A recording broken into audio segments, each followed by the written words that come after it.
বাংলাদেশ মুখোমুখি হয় ইংল্যান্ডের। কেনিয়ার নাইরোবির জিমখানায় নাসির হুসাইনের ইংল্যান্ডের কাছে 8 উইকেটে হেরেছিল নাইমুর রহমান দুর্জয়ের সেই বাংলাদেশ।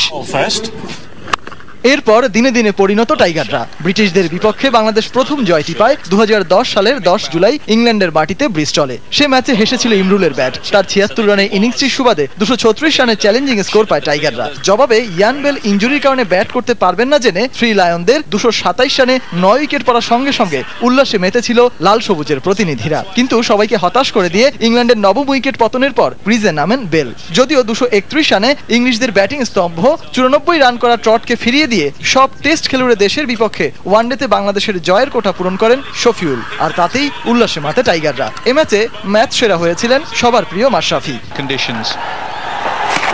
2011 সালের বিশ্বকাপে ইংল্যান্ডের বিপক্ষে ওয়ানডেতে দ্বিতীয় জয় পায় টাইগাররা। চট্টগ্রামে আগে ব্যাট করে ট্রট মর্গানের ব্যাটিং দৃঢ়তায় 225 রানে গুটিয়ে যায় অ্যান্ড্রু স্ট্রাউস বাহিনী। জবাবে ব্যাট করতে নেমে সেই ইমরুলের 60 রানের দুর্দান্ত ইনিংস ও শেষ দিকে মাহমুদুল্লাহ ও শফিউলের দৃঢ়তায় 2 উইকেটের জয় পায় টাইগাররা, যেখানে ম্যাচ সেরা হন ইমরুল কায়েস।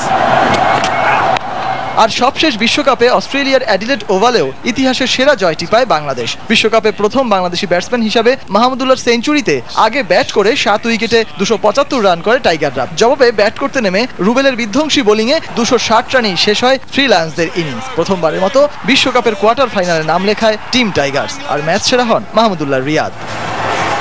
সজল মিত্র রিচার্ড, সময় সংবাদ। চাহিদা অনুযায়ী টিকিটের সংখ্যা একেবারেই অপ্রতুল।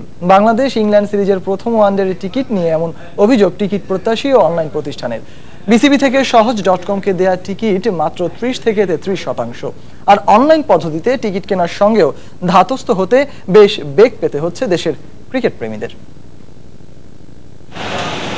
দেশের মাটিতে টাইগারদের ম্যাচ। বাংলাদেশের ক্রিকেট প্রেমীরা এই সময়টার জন্যই অপেক্ষা করে থাকেন তীর্থের কাকের মতো। কিন্তু মাঠে প্রবেশের ছাড়পত্র বরাবরই তো সোনার হরিণ।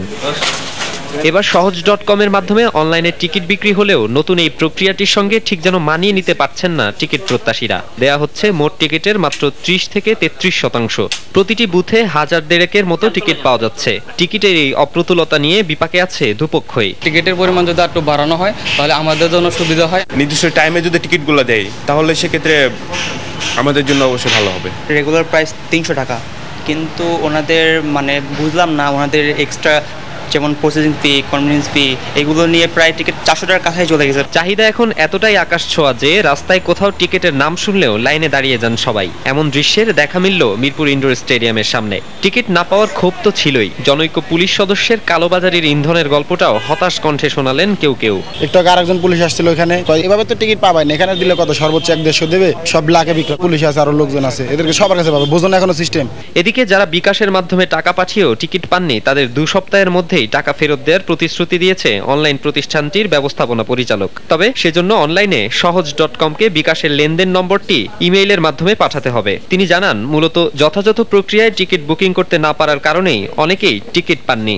লাখো লোকের ডিমান্ড, সেখানে আমাদের টিকিট হলো মাত্র কয়েক হাজার। ফার্স্ট ওডিআই তো সোল্ড আউটই, সেকেন্ড ওডিআইও সোল্ড আউট। টিকিটটা প্রথমে রিজার্ভ করতে হবে, ক্লিক করে রিজার্ভ করতে হবে, করে বিকাশে পে করতে হবে।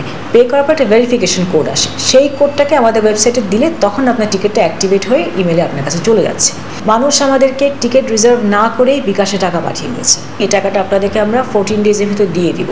মিরপুর স্টেডিয়ামের আসন সংখ্যা 26,000, কিন্তু অনলাইন প্রতিষ্ঠানটিকে বিসিবি দিয়েছে 10,000-এরও কম। টাইগারদের ক্রিকেট নিয়ে উত্তেজনার আগ্রহটা যখন গগনচুম্বী, তখন এই নগণ্য সংখ্যার টিকিট তো অনেকটা বঞ্চনার মতোই। মাকসুম আলম খান, সময় সংবাদ, ঢাকা। দর্শক, বাংলাদেশ ও ইংল্যান্ডের মধ্যকার ম্যাচটি শুক্রবার দুপুরে শুরু হলেও মিরপুর ইনডোর স্টেডিয়ামে বিসিবি নির্ধারিত টিকিট বুথের সামনে ইতিমধ্যেই ভিড় করতে শুরু করেছেন প্রত্যাশীরা।